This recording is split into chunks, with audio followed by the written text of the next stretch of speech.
दोस्तों नमस्कार। 4 PM में, 4 PM गुजरात में और 4 PM के सभी हमारे जो प्लेटफॉर्म है उन सब पर आप सबका स्वागत है। मैं हूं आपका दोस्त मयूर जानी। और एक चीज आज की बात हम शुरू करें उससे पहले मैं बताना चाहूंगा कि जैसे चुनाव के दौरान 9:15 बजे हम आपसे मुखातिब होते थे, और वैसे ही जो है आते रात के 9:15 बजे हम आपसे मिला करेंगे। और ये सिलसिला अब 9:15 बजे से ही हमारा कार्यक्रम का जो है अब शुरू होगा, जो चलता रहेगा, क्योंकि अ, दिन भर का हमने सोचा कि पूरा एक अपडेट लेके फिर रात को ही आप तक पहुंचाया जाए। तो जो मुद्दे ऐसे कुछ ऐसे अगर मुद्दे हों जिनको छूट गए हो, अगर हम शाम को 7:15 बजे कर लेंगे तो शायद हो सकता है कोई बात छूट जाए या कोई बड़ा मुद्दा रह जाए। तो अभी 7:15 की जगह 9:15 बजे रात को हम रोज आपसे मिला करेंगे। ये तो पहली बात थी। अब दूसरी बात ये है कि आज जो हम बात करने जा रहे हैं आपसे, ये बात आप कई बार जो है नेशनल जो न्यूज़पेपर्स हैं, राष्ट्रीय स्तर के जो अखबार हैं या कुछ जो चैनल्स हैं, या कई बार कुछ डिजिटल प्लेटफॉर्म पे आप सुनते होंगे, पढ़ते होंगे, और उसमें आपको ये सुनने पढ़ने को या जानने को मिलता होगा कि गुजरात के किसी एक परिवार की या किसी परिवार के किसी व्यक्ति की अमेरिका या कनाडा में गैर कानूनी तौर पे घुसते हुए, इन्फिल्ट्रेट करते हुए आ, उनकी मृत्यु हो गई। एक पूरा परिवार आज से 1 साल पहले ऐसे ही जो है गैर कानूनी तौर से वहां पे घुस रहा था, और ठंड उतनी थी, और उतनी ठंड होने के कारण वो देवर फ्रोजन टू डेथ।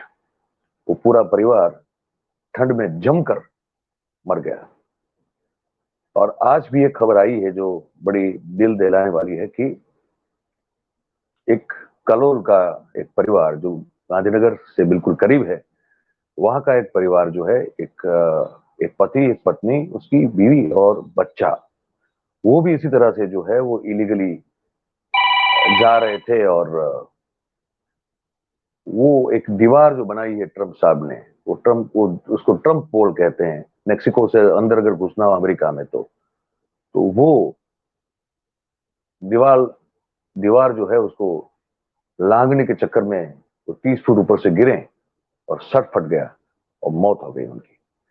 सवाल ये होता है मन में कि अगर गुजरात जैसे बताया जा रहा है कि बहुत समृद्ध है, अगर ये समृद्ध है तो फिर हर साल हजारों की तादाद में क्यों गैर कानूनी तौर पर इलीगल तरीके से हजारों की तादाद में लोग अमेरिका और कनाडा जाने का जो साहस करते हैं? क्या उनकी जीवन, वहां अगर वो घुस भी जाते हैं तो क्या उनका जीवन होता है? और ये सब चीजें समझने की कोशिश करनी है। साथ में ये भी करनी है कि कब तक ये ह्यूमन स्मगलिंग जो है, जो सालों से चल रही है, अमेरिका और कनाडा जाने का जो क्रेज है गुजरात के लोगों में, कुछ उस कदर तक छाया हुआ है कि जिसका वर्णन करना जो है वो बहुत मुश्किल हो जाएगा। तो ये मुद्दे पर हम आज बात करना चाहते हैं। अभी जो आप दृश्य देख रहे थे वो उसी परिवार के ये कलोल स्थित उनका जो घर था, और उनकी जो माता जी और उनकी जो उस व्यक्ति की जो भाभी थी, उनके दृश्य आपने देखे, उनका फोटो भी आपने देखा। एक बार फिर से दीजिए। तो आज हमने इस पूरे मुद्दे पर बातचीत करने के लिए, यही वो सज्जन है जो जा रहे थे, इन्हीं की वो दीवार फांदते हुए, लांघते हुए जो है गिरने से मृत्यु हुई। उनका बच्चा और उनकी बीवी भी गंभीर स्थिति में है, अस्पताल में उनको दाखिल वहां भर्ती किया गया है। और ये इनके परिजन के दृश्य हैं, आप देख सकते हैं इसको। तो हमने इस पूरे मुद्दे पर बात करने के लिए हमारे पुराने सहयोगी और फिलहाल न्यू इंडियन एक्सप्रेस में एसोसिएट एडिटर हैं दिलीप सिंह क्षत्रिय साहब, तो उनको हमने कहा कि आप भाई आइए हमारे साथ, और कुछ दर्शकों से हम जो है बात करके ये समझना और समझाना भी चाहते हैं कि आखिर हो क्यों रहा है। दिलीप भाई, आपका बहुत बहुत स्वागत है 4 PM में। कैसे हैं? चुनाव चुनाव आखिर मेरे और आपके लिए और सबके लिए खत्म हो चुका है। है ना? तो अब चुनाव तो गया, 156 का सीना भी बन गया है। ये 156 का सीना अगर बन गया है और गुजरात इतना समृद्ध है, मैं आपसे ये समझना चाहता हूँ दर्शकों के लिए। और जैसे आप जानते हैं दिलीप भाई, हमारा फॉर्मेट तो बातचीत का फॉर्मेट है, तो हम तो बातचीत करेंगे, और बातचीत दौरान जो हमारे पास जानकारी है ये हम दर्शकों को देना चाहेंगे। आपके अनुभव में क्योंकि आपने तो वीटीवी जैसी संस्था को भी जो है मतलब खड़ा किया और उसको जो है एक जो कोर टीम थी उसमें आप थे, जो आज गुजरात का बहुत प्रचलित गुजराती चैनल है। तो आपके ध्यान में और आपके अनुभव में भी बहुत सारे ऐसे किस्से आए होंगे। तो ये जो समृद्ध गुजरात अगर कहा जाता है तो ये विशेष रूप से चरोत्तर और उत्तर गुजरात, ये दो जगह पे ये क्रेज देखा जाता है कि लोग अगर खुद समृद्ध परिवार के हो, जैसे पिछले साल जो वो कलोल का डिंगूचा गांव था, जहां से वो जो पूरा परिवार गया था, जो ठंड में जमकर मर गया, वो तो समृद्ध परिवार था। उसकी खुद की यहाँ जो है खेती बाड़ी सब हर चीज थी। ये क्यों, ये एक तो पहले समझना है कि ये क्रेज क्यों है और क्यों ह्यूमन स्मगलिंग के जरिए वो लोग यहाँ से वहां जाने की कोशिश में लगे रहते हैं, बावजूद इसके कि वो खुद यहाँ सुखी हैं। ये अगर आप बता दें पहले। आपको अनम्यूट करना पड़ेगा, आपका अनम्यूट अनम्यूट कर दीजिए इसको। हाँ, देखिए मयूर भाई, आप भी इतने सालों से रहे हैं और आप जानते हैं कि गुजरात में स्पेसिफिकली नॉर्थ गुजरात और सेंट्रल गुजरात जो है वो सबसे ज्यादा माइग्रेशन वाला एरिया है। और स्पेसिफिक अगर हम बात करें ना, तो पाटीदार कम्युनिटी से सबसे ज्यादा लोग माइग्रेट होते हैं। आज का जो किस्सा है, हालांकि वो एक नॉन गुजराती परिवार है कि जो वहां गया हुआ था, पर जनरली किस्सा ऐसा होता है कि पाटीदार परिवार और ज्यादातर जो समृद्ध इलाके हैं ना, अगर आप सेंट्रल गुजरात में घूमे, सेंट्रल गुजरात चले जाएं, जितने भी एनआरआई हैं, या हर गांव से यूं कह लें कि एक एनआरआई आपको आनंद और ये पूरे पट्टे से मिल जाता है।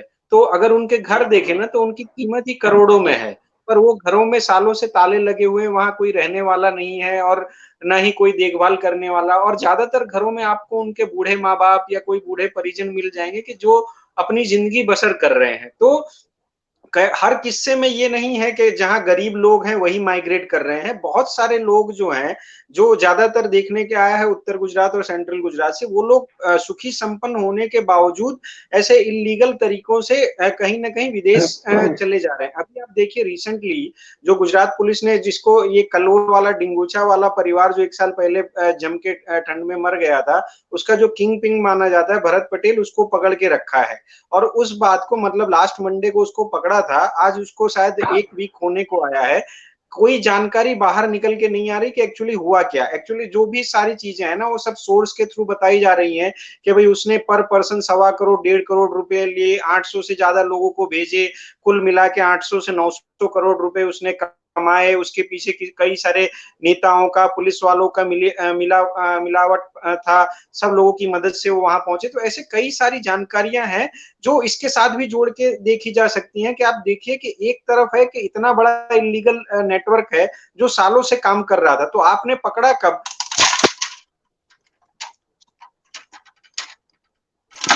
अरे भाई वहां भूचाल तो नहीं आया क्या दिलीप भाई? नहीं नहीं, भूचाल नहीं आया। शायद हमारी बात सुनने में इनको थोड़ा तकलीफ हो रहा था। मैंने कहा पता नहीं कोई फोल्ट लाइन सक्रिय हो गई हो। और, नहीं नहीं, इनको शायद हमारी बातें समझ में नहीं आ रही थी। एक्चुअली वही बता रहे थे ना हम चलिए। कि जो हाँ जो जी जी, वही बताइए बता कोई रहे बात थे कि जो जो पूरा ये आप देखिए ना कि इतने साल से वो कर रहा था। 800 लोग कई एक दिन में तो गए नहीं थे। पूरा नेटवर्क जो था वो कई सालों से चल रहा होगा, तब जाके आपने उसको कब पकड़ा? जब वो पूरा कनाडा वाला केस हुआ, इंटरनेशनली आपके ऊपर क्वेश्चन रेज हुए, तो ये सारी चीजें हुई, तब जाके आपने पकड़ा। तो सबसे पहला क्वेश्चन है कि ये इलीगल इमिग्रेंट वाला जो पूरा मामला है ना, ये ऑपरेट कैसे होता है और कैसे इतने सालों तक सरकार या पुलिस या किसी के ध्यान पर नहीं आया। दूसरी सबसे बड़ी बात है जो आपने कहा कि माइग्रेंट वाली, तो आप अगर जाने तो लगभग मैं मानता हूँ 6 महीने पहले नितिन पटेल ने एक फंक्शन में बहुत ओपनली कहा था कि भाई नौकरी की तलाश में या फिर बड़े लाखों करोड़ों रुपए खर्च करके, ये उन्होंने ऑफिशियली कहा था, जो बाद में उन्होंने पलटा अपना बयान। बाद में कहा कि भाई मेरा कहने का मतलब ये नहीं है कि उनके बयान पे हर्ष संघवी ने रिएक्ट भी किया था कि गुजरात में बहुत सारी समृद्धि है। ये सारी चीजें हुई, तो इसी के पीछे अगर आप देखें ना, तो ये दिलीप भाई ये बयान जो है हमको थोड़ा, क्योंकि हमारे जो हिंदी भाषी दर्शक जो है, हिंदी समझने वाले, तो गुजरात में बहुत सारी घटनाएं होती है जो उन तक क्योंकि वो गुजराती में बोली जाती है तो उन तक ठीक से वो पहुंचती भी नहीं है। तो हम जरा बता दें दर्शकों को कि नितिन पटेल साहब जब वो डेप्यूटी मुख्यमंत्री नहीं रहे थे, और तो एक विधायक के तौर पर ही जब वो पिछली टर्म में जब थे, और उस समय गांधीनगर के बिल्कुल करीब जो एक कलोल है, और कलोल का एक गांव है छोटा सा जिसका नाम है डिंगूचा। उस गांव के समृद्ध परिवार के, मतलब समृद्ध परिवार, वो कोई गरीब परिवार नहीं था, वो समृद्ध परिवार था। बहुत बड़ी अच्छी खासी खेती बाड़ी थी और पैसों की कोई तकलीफ नहीं थी। लेकिन फिर भी उस परिवार के बेटे ने अपने परिवार, पूरे जो 4 लोगों का परिवार था, उसके साथ कनाडा जाने के लिए गैर कानूनी तरीका अपनाया, और उसको गुजरात में हमारे यहाँ कबूतरबाजी कहते हैं। अब कबूतरबाजी मतलब कि कहीं से कबूतर की जरा उड़ा के किसी को लेके जाना, तो वो कबूतरबाजी के चक्कर में गए, और उस माइनस कुछ 35 या कुछ 45 डिग्री माइनस में जो ठंड थी, ये लोग सहन नहीं पाए, क्योंकि हम लोग गुजरात में जो है वो तो भैया 45 प्लस 45 या 47 डिग्री में रहने वाले लोग हैं। साल में 8 महीना तो जो हमारे यहाँ गर्मी होती है वो 35 डिग्री से ऊपर ही होती है। तो वो सहन नहीं कर पाए, और नहीं कर पाए तो वो ठंड से जमकर, जैसे वैसे वो बर्फ जम जाती है ना, वैसे वो जमकर मर गए। ये इतनी इतनी करुण स्थिति वहां पे खड़ी हो गई। उसके बाद इस मामले पे प्रतिक्रिया देते हुए नितिन पटेल, जो सिर्फ विधायक पद पर रहे थे, वो उस समय फिर कोई मंत्री नहीं थे, उन्होंने ये बयान दिया कि क्योंकि गुजरात में अपॉर्चुनिटी कम है, गुजरात में रोजगार की अपॉर्चुनिटी कम है, व्यवसाय की अपॉर्चुनिटी कम है, इस चक्कर में लोग अमेरिका और कनाडा जो है वो अपना भविष्य बनाने के लिए चले जाते हैं। अगर लीगली वीजा नहीं मिलता तो ऐसे इलीगली चले जाते हैं, और फिर देखिए इसका नतीजा ये होता है कि इस तरह की करुण मृत्यु जो है लोगों की हो जाती है। तो ये एक संदर्भ था, ये जो दिलीप भाई बता रहे थे इसका संदर्भ ये था। तो हमने कहा कि क्योंकि आपको पता नहीं होगा तो हम बता दें। अब दिलीप भाई आगे बताइए। तो ये सारी चीजें आप देखिए, और इसके साथ है ना आपको थोड़ा पॉलिटिक्स भी जोड़ के देखना पड़ेगा, क्योंकि ज्यादातर माइग्रेंट कम्युनिटी जो है वो पाटीदार कम्युनिटी है। और ये कम्युनिटी हमेशा से, यानी आप यूं कह लें 90s के बाद से गुजरात में भाजपा के साथ जुड़ी हुई है। तो कहीं ना कहीं इनको एक शेल्टर, या यूं कह लें कि इनका जो पूरा एक चक्कर है वो भाजपा के साथ डायरेक्ट इनडायरेक्ट जुड़ा हुआ है। अभी आप हालांकि अभी के परिणाम देखें तो पूरे पाटीदार इलाकों में भाजपा ने बहुत बड़े पैमाने पे जीत हासिल की है। वहीं दूसरी तरफ देखिए कि इनका जो माइग्रेशन का तरीका जो है, या जो माइग्रेंट है, वो भी सबको पता है, फिर भी कुछ नहीं हो रहा है। और ऐसी कुछ खबरें आती हैं, 2-4 दिन तक चलती हैं, और फिर बाद में जाके सब कोई अपने अपने काम पे लग जाता है। डिंगुचा वाला केस जो भी आपने समझाया, उसी में ही ये भरत पटेल को आपने कब पकड़ा है? 1 साल के बाद। आप समझिए कि कितने तेजी से इन्वेस्टिगेशन हो रहा था कि आपने उसके किंग पिन को पकड़ने के लिए 1 साल लगा दिए, जबकि इसके बारे में कनाडा के पीएम से लेके राष्ट्रपति से लेके हमारे भारत के लोगों तक ने, सबने इस पे बहुत सारा प्रतिक्रियाएं दी थी, बहुत सारी चर्चाएं हुई थी, उसके बाद बहुत कुछ कहा गया था। यहाँ तक कि वो डिंगुचा वाला जो केस, उसमें आपको पता भी होगा कि लास्ट जो है, मतलब जो मृतक थे उनको यहाँ तक लाया भी नहीं गया, उनके अंतिम संस्कार भी वहीं कर देने पड़े। हाँ, तो ये सारी चीजें हुई, और आज फिर से वही हुआ है, और फिर से वही चीज, मतलब 1 साल अभी पूरा नहीं हुआ, और वहां पे फिर से आपको एक ऐसी बुरी खबर। आप देखिए कि जो उनके साथ परिवार था उसमें एक छोटा लड़का था, शायद वो लोग फॉर्चुनेटली बच गए हैं, पर जो जिसने खो दिया परिवार को, आप देखिए उनकी माता का या उनका घर देखिए, जो अभी आप विजुअल दिखा रहे थे, तो ये कोई इतना समृद्ध परिवार नहीं है कि जो नहीं टिक पाएगा। मैं बताऊं इनका, इनके इनके इनके बारे में जानकारी है हमारे पास, बता दे दर्शकों को कि कौन थे। तो ये जो है गांधीनगर का जो एडिशनल कलेक्टर हैं भरत जोशी जी, उन्होंने ये जानकारी दी है, साझा की है कि ये जो सज्जन थे परिवार के साथ गए थे, इनका नाम था ब्रिज कुमार यादव। और ये जीआईडीसी जो है कलोल के पास, बहुत बड़ी एक जीआईडीसी, मतलब गुजरात इंडस्ट्रियल जो हमारा ये एरिया कहते हैं, जिसको डेवलपमेंट कॉर्पोरेशन कहते हैं, तो वहाँ बहुत सारी इंडस्ट्रीज बनी होती है।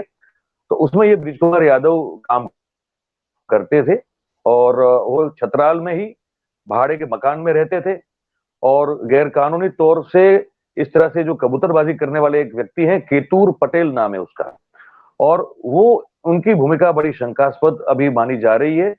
और ये जो ब्रिज कुमार यादव हैं, उनके पिताजी बीबी यादव जो है वो टेलीफोन एक्सचेंज में जॉब करते थे। बड़ा मध्यम वर्ग का परिवार है, और वो भी 7 साल पहले रिटायर्ड हो चुके हैं। तो ये इनका एक बैकग्राउंड हो गया, और ये बताया जा रहा है कि 1.25 करोड़ रुपया जो है गैर कानूनी तौर से घुसाने में अमेरिका में 1.25 करोड़ का चार्ज जो है वो चल रहा है अभी, और उन्होंने वो कुछ कैसे भी करके दिया हुआ था। ये भी जानकारी हमारे सामने आ रही है। अब दिलीप भाई आप कंटिन्यू करें प्लीज। तो इसी में देखिए कि ये पूरा जो है ना, पहले हमें ये समझना पड़ेगा कि ये अपॉर्चुनिटीज, पहले ये लोग माइग्रेंट मतलब जाते क्यों हैं, या यूं कह लें कि इतना समृद्ध गुजरात और सारी चीजें होने के बावजूद ये लोग छोड़ के क्यों जाते हैं। दूसरा सबसे बड़ी बात है कि अगर ये लोग इलीगल तरीके से जाते हैं तो ये परमिशन ऐसे तो होती नहीं है ना, क्योंकि ये सिर्फ देश का मामला है नहीं, ये पूरे देश से लेके विदेश तक जुड़ा हुआ है, तो इसके तार तो नेशनल इंटरनेशनल सब कुछ जुड़े हुए हैं। तो आप ये इनको कैसे मतलब एक्सेस मिल पाता है, या ये कैसे यहाँ से वहां जा पाते हैं, या यूं कहें कि ये पूरा चेन कैसे काम करता है, पहले आपको उसको ब्रेक करना पड़ेगा, और क्यों नहीं हो रही है उसके पीछे के रीजंस भी हमें पहले जानने पड़ेंगे कि अभी तक ये चेन हो क्यों नहीं पा रही है। और एक्चुअली देखिए ना, तो कई सारे क्वेश्चंस भी हैं कि ये पूरा माइग्रेंट वाला जो है, तो आप माइग्रेंट का जाने का तरीका, वो जाते कैसे हैं, उनमें पैसे कितने लगते हैं, वहां जाके करते क्या हैं, उनका इनकम क्या होता है वहां। आप देखिए, आपके अगल बगल भी आपके भी कई सारे दोस्त जो यहाँ से गए होंगे, वो बताते होंगे यहाँ एमबीबीएस डॉक्टर होने के बावजूद वो वहां जाके एक सामान्य सी नौकरी, जो जी जाके स्टोर कीपर या पेट्रोल पंप पे ये वो करते हैं। मतलब आप ये समझिए, तो क्वेश्चन वहां आता है कि जब आप यहाँ एक अच्छी डिग्री होल्डर हैं या यहाँ पे एक अच्छा काम कर रहे हैं, उसको छोड़ के विदेश में जाके आप एक सामान्य सी नौकरी क्यों ढूंढ रहे हैं? क्या आपको आपके फ्यूचर में सिक्योर नहीं लग रहा तब जा रहे हैं आप, या फिर आपको और कोई क्वेश्चंस है कि जिसको समझ के आप यहाँ से छोड़ के चले जा रहे हैं मयूर भाई? बहुत सही बात है आपकी, और मैं कुछ फैक्ट्स और फिगर और कुछ कोट भी देख रहा था जो रिकॉर्ड में अपने पास पड़े हुए हैं। ये वही मैं अगर उन्हीं के जबान में उन्हीं के शब्दों में कहूं, डिंगूचा वाली जो घटना हुई 1 साल पहले, जगदीश पटेल और उनका पूरा परिवार जो फ्रोजन टू डेथ हो गया, उनके पिताजी का एक वर्जन है जो मेरे पास है, उस समय का उन्होंने दिया हुआ था। तो उन्होंने कहा कि उनके पिताजी का नाम बलदेव भाई है, तो उन्होंने कहा कि यहाँ बहुत काम हमको, मतलब अपनी बात कर रहे थे कि यहाँ काम तो है, पर वो काम करना पसंद नहीं है, और देखा देखी बहुत है। मतलब कि वो कहता है ना, जो जो एक हाँ, कंपैरिजन करना एक दूसरे के साथ, और कौन स्टेटस वाली बात की कौन। अच्छा, अमेरिका में जो रहता है उसका स्टेटस बहुत बड़ा है, कनाडा में जो रहता है उसका स्टेटस बहुत बड़ा है। तो ये जो सुपरफिशियल माइंडसेट जो है हमारा, जो मैं बार बार कहता रहता हूँ कि हमारी सबसे बड़ी बीइंग गुजराती, अगर सबसे बड़ी एक कमी है तो वो ये है कि एक सुपरफिशियल माइंडसेट से हम चलते हैं, और अब पता नहीं हम अपना घर ठीक है कि नहीं वो देख नहीं पाते, लेकिन ग्लोबल ही हम रहते हैं। और स्टेटस वाला चक्कर बहुत बड़ा है कि यार वो अमेरिका में है तो फिर मैं क्यों नहीं, वो कनाडा में है तो मैं क्यों नहीं। तो उस चीज को बलदेव भाई ने 1 साल पहले, ये कुछ महीनों पहले कहा था कि अमेरिका से जो लोग आते हैं वो वहां मजदूरी करते हैं, लेकिन यहाँ जब आते हैं तो सूट बूट पहन के आते हैं सोसाइटी में, और अपने अपनी कम्युनिटी में उनका रुतबा बड़ा माना जाता है कि ये तो फॉरेन रिटर्न है, या तो अमेरिका में रहता है, ग्रीन कार्ड होल्डर है, या नहीं है तब भी, पर अमेरिका से करके आता है। तो वो जो माइंडसेट है वो भी एक बहुत बड़ा एक कारण है कि लोग यहाँ से छोड़ के जा रहे हैं। पर दूसरी एक और बात ये भी है दिलीप भाई, कि जो समृद्ध लोग यहाँ से छोड़ के जा रहे हैं वो तो देखा देखी में जा रहे हैं, चलिए, लेकिन ये जो नीतीश कुमार यादव जैसे जो लोग जा रहे हैं, जो बड़े मध्यम वर्ग के लोग हैं, जिन तो वो एक एक रिपोर्ट में पढ़ रहा था, मैं आपको बताऊं, एक रिपोर्ट मेरे पास थी, मैं 1 सेकंड रुकिए, मैं उसको, उसमें आंकड़े दिए गए हैं, कुछ बड़े गजब के आंकड़े हैं, और रिपोर्ट की जो है मैं आपको बता दूं कि ये मतलब कोई विथ सोर्स बता दूं, टाइम्स ऑफ इंडिया ने एक बड़ी अच्छी स्टोरी की हुई थी कुछ समय पहले। एक अखबार है, आप जैसे आप सब जानते हैं, तो वहां एक स्टोरी की थी, वहां सोर्सेस के उस अखबार ने स्टोरी की थी। उसमें पुलिस ऑफिसर्स के नाम नहीं लिखे, लेकिन उनके सोर्स के हिसाब से वो छापी हुई खबर है। वो कह रहे हैं कि लिंगूचा वाली घटना के बाद, दुर्घटना के बाद भी 4,900 लोग, मतलब कभी 1 साल भी पूरा ठीक से नहीं हुआ है दिलीप भाई, लेकिन 4,900 लोग गांधीनगर, उत्तर गुजरात और मध्य गुजरात मिला के 4,900 लोग जो हैं वो इलीगली कबूतरबाजी करके अमेरिका और कनाडा में घुसने के लिए निकल चुके थे। और हर साल का ये आंकड़ा जो है, सालों साल से ये हजारों में रहता है। ये लोग इलीगली, पता नहीं वो पासपोर्ट का भी कुछ चीटिंग होता है, सेटिंग होता है, उस तरह का हर चीज बड़ी। मैं अपने एक दोस्त से बात कर रहा था जो इस इंडस्ट्री में काम करता है, और इसमें चक्कर क्या है कि जो लीगली भी काम करते हैं वो भी कैमरा के सामने आके बात करना नहीं चाहते हैं, है ना दिलीप भाई? तो प्रॉब्लम ये सही होती है बात है। कि अगर, है ना, मैंने भी कोशिश की, आपने भी कोशिश की कि कोई किसी को लाए हम लोग, और हाँ जो लीगल काम करते हैं उनको भी लाए और उनको बोले कि भैया समझाओ कि ये हाँ, पर वो भी मामला मना कर होता रहे हैं कि कैसे। भैया हमको नहीं पढ़ना है। हाँ, वो भी बात नहीं करना चाहते हैं। तो अगर हम्म, 4,900 लोग ये देखने के बाद भी इलीगली चले गए हैं, ये पुलिस कहती है, तो कि चार वो घटना के दुर्घटना के बाद जिसमें 4 लोग, एक पूरा परिवार, जगदीश पटेल समेत पूरा परिवार ठंड के मारे कुल्फी की तरह जम के मर गया, ये कितनी करुण घटना है। ये देखने के बाद भी 4,900 लोग उड़ के चले गए हैं कबूतर की तरह। तो ये सब समृद्ध नहीं है, ये भी बताया जा रहा है कि बाकी कुछ है, लेकिन बहुत सारे मिडिल क्लास लोग हैं, वो पैसे का जुगाड़ कर रहे हैं। बोले 60-60 65-65 लाख रुपया पर पर्सन निकालना पड़ता है, और फिर वहां, यहां से वहां घूम घूम के जा रहे हैं। कोई कह रहा है कि एक तुर्की का, एक टर्की का रूट है, वहां से कुछ कुछ इस तरह आपको ले जाया जाता है। कोई कह रहा है कोई एक ग्रीस ग्रीस का रूट है, ये जो सोर्सेज से बात कर रहा हूं मैं, तो कहता है वो ग्रीस से भी ले जाया जाता है। और अलग अलग उस तरह के कुछ 2 या 3 रूट बताए गए। और ये जो भरत पटेल की आप बात कर रहे हैं, जिसका उपनाम पेट नेम बॉबी पटेल है, उसके बहुत सारे साथी भी हैं। भृगेश पटेल हैं, राजेश पटेल हैं, योगेश सतवारा है। ये सब लोग कलोल और उत्तर गुजरात के आसपास के लोग हैं, और यही एक बहुत बड़ा रैकेट चलाते हैं। तो जैसे आपने बड़ा सही सवाल उठाया कि अगर बॉबी पटेल को आपने पकड़ लिया है, 1 हफ्ता से ऊपर हो गया, तो आपने पूछताछ में निकाला क्या है? तो क्या इसके तार पॉलिटिकली जुड़े हो सकते हैं दिलीप भाई? जी, एक्चुअली हमने यहाँ पे लोकल मीडिया में हमने कई सारी जगहों पे वो स्टोरी भी देखी है कि जिसमें ये बॉबी पटेल के तार पॉलिटिशियन से जुड़े बताए जा रहे हैं। पर ऑफिशियली कोई नाम अभी तक खुल के सामने नहीं आया कि जिसके पीछे बॉबी पटेल या इनका कनेक्शन हो। पर मयूर भाई, क्वेश्चन वहीं पे है ना कि आप समझिए कि ये चेन जो पूरी है वो कोई एक शहर सिटी तक सीमित नहीं है, और बिना किसी प्रशासन के अधिकारी के मदद के बिना आप इसको चला कैसे सकते हैं? क्योंकि आप समझिए सिक्योरिटी के कितने सारे चेक्स आपके ऊपर लगते हैं, तब जाके आप देश छोड़ के बाहर जाते हैं और उसके बाद फिर दूसरी कंट्री में घुसते हैं। तो और ये सारे चेक्स मतलब बिना किसी ऑफिशियल अथॉरिटी के परमिशन के कैसे पास हो जाते हैं? आपने जो अभी 4,000 वाला फिगर बताया, हम वही मान के चलें कि पिछले 1 साल में 4,000 लोग चले गए।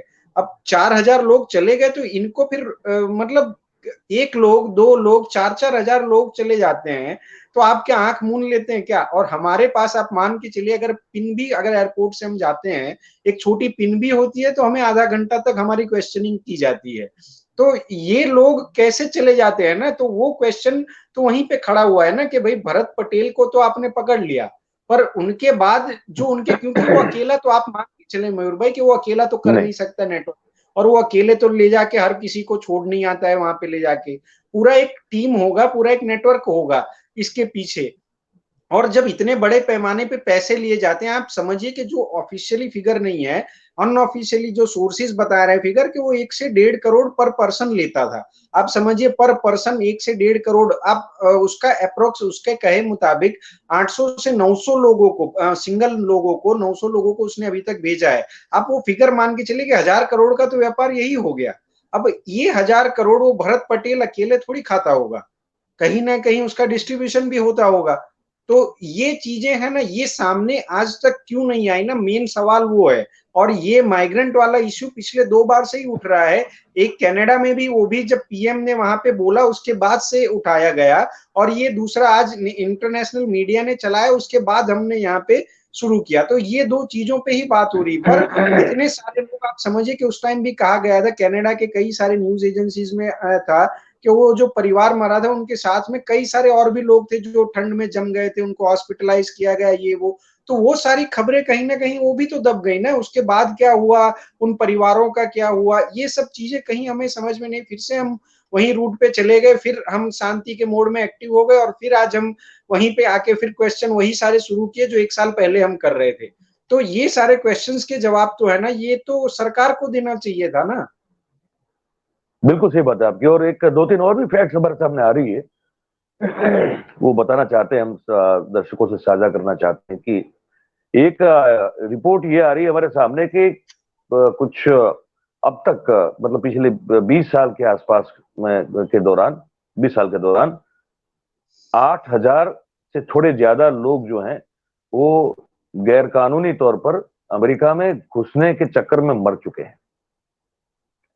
ये सब भारतीय नहीं है और ये सब गुजराती भी नहीं है, मतलब अगर डिस्टिंग्विश करना चाहे तो, लेकिन कुल फिगर आ रहा है 8,000 लोगों का। अब आप भी जानते हैं, हम भी जानते हैं कि अमेरिका में घुसने के लिए साउथ ईस्ट एशिया में अगर देखा जाए तो भारत सबसे ज्यादा अपने जो भारतीय जो है वो सबसे ज्यादा घुसपैठ करने की कोशिश करते हैं। चीन का भी होता है, लेकिन वो बताया जा रहा है कि वो समंदर के रास्ते ज्यादा कंटेनर में भर भर के लाए जाते हैं। और फिर जो लेटिन अमेरिकन कंट्रीज हैं, मेक्सिको और उसके आसपास के लोग, वो भी जो है उस बॉर्डर से घुसने की कोशिश करते हैं। अब इसमें भारतीय कितने हैं या गुजराती कितने हैं ये अब स्पष्ट नहीं हो पा रहा, लेकिन 8,000 लोगों का आंकड़ा छोटा नहीं होता है। तो एक तो ये हमारे सामने आ रहा है, और दूसरी बात जो एक फिगर हम देख रहे हैं वो ये है कि अच्छा, नहीं बस यही इसी के सिलसिले में थोड़ा आगे एक जानकारी थी बस। तो 8,000, एक तो ये बात हो गई।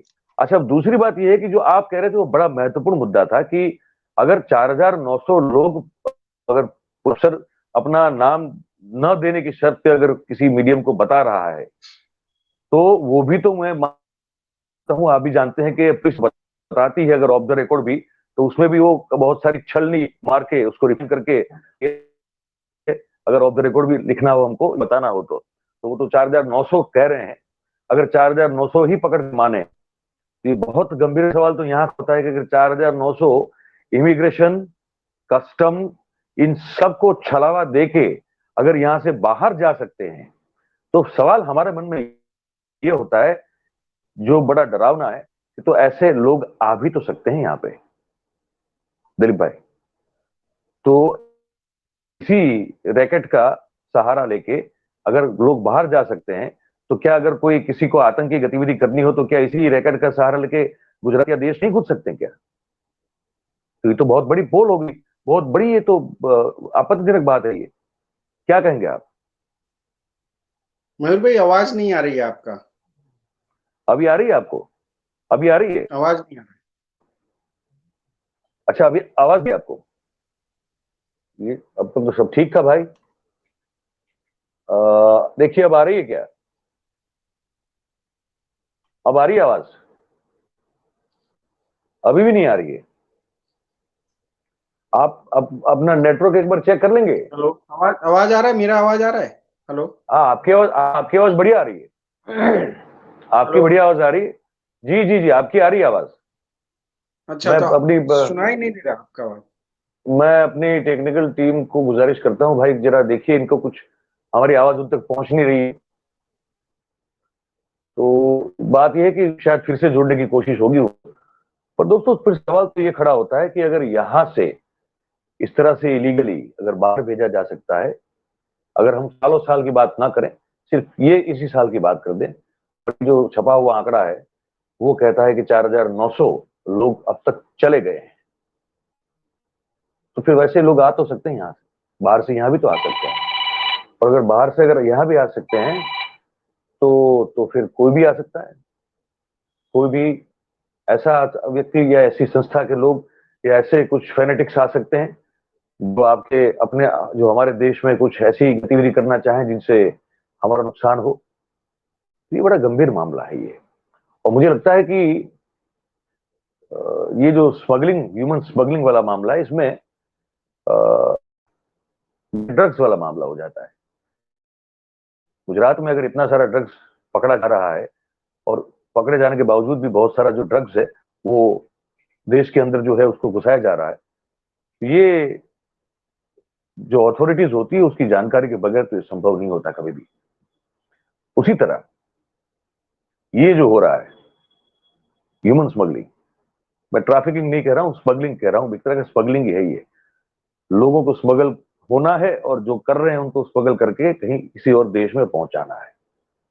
तो ये भी अगर हो रहा है, जो हो ही रहा है, तो हायर अथॉरिटीज की जानकारी के बगैर ये हो नहीं सकता है। तो अब देखना यह है कि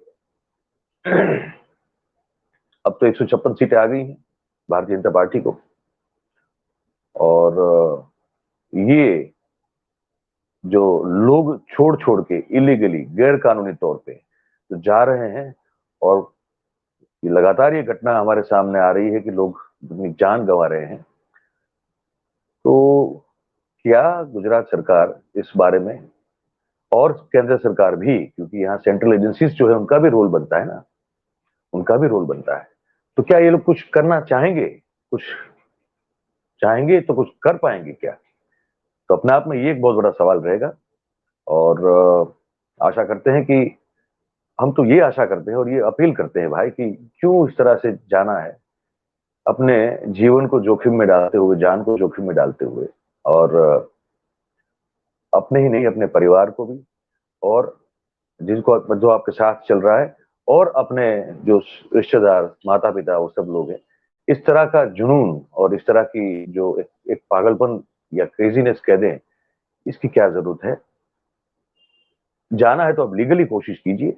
कहीं आपको लगता है कि यहाँ आपका भविष्य ठीक नहीं है और आपको कहीं बाहर जाना है अपने भविष्य को बनाने के लिए, लीगल वे में कोशिश कीजिए। इस तरह से ये पागलपन, ये क्रेजीनेस जो है, ये इससे नुकसान ही है, इससे कोई फायदा नहीं है।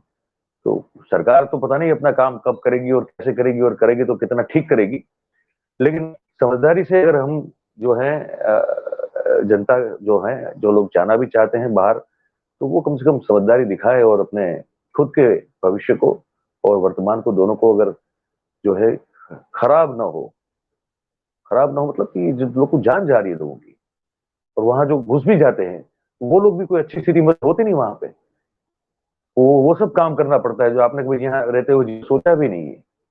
तो ये, इसको आप, हम तो गुजारिश कर सकते हैं, आप इसको रोकिए अपने आप को, और सरकार, माई बाप जो है उसको इतना कह सकते हैं कि जितनी प्रचार प्रसार करते हैं उसमें उसका 10% भी कुछ काम कर लिया कीजिए, तो जो जनता, जिन्होंने आप इतनी बहुत प्रचंड बहुमत दी है, वो जज भी हो जाए कहीं। तो यही है आज के लिए, तो बस ये कार्यक्रम है, ये मुद्दा था, इस पर हमने बात की भाई। और बस गुजारिश है कि काम जो करते हैं हम, आपको अच्छा लगता हो तो उसको जरूर लाइक कीजिएगा, और सब्सक्राइब नहीं किया है तो कर दीजिए, और अगर आपके आसपास के लोगों ने नहीं किया तो उनको भी करो। और अगर अच्छा लगता है हमारा काम जो हम आप तक पहुंचाते हैं, कार्यक्रम अच्छा लगता है, तो फिर आप इसको शेयर भी कर दिया कीजिए। बस रोज रात 9:15 PM पे हम मिला करेंगे आपसे, और गुजरात, और हो सकता है कई बार जो है, कुछ बार कुछ राष्ट्रीय ऐसे मुद्दे हो, उन पर भी आपसे लगातार हर रात बातचीत होगी। लेकिन शनिवार रविवार 2 दिन हम आपसे मिल पाएंगे, 2 दिन जो है छुट्टी का और अवकाश का रहेगा। सोम से शुक्र जो है ये हम मिलते रहेंगे आपसे, ये वादा है। बहुत बहुत धन्यवाद, नमस्कार।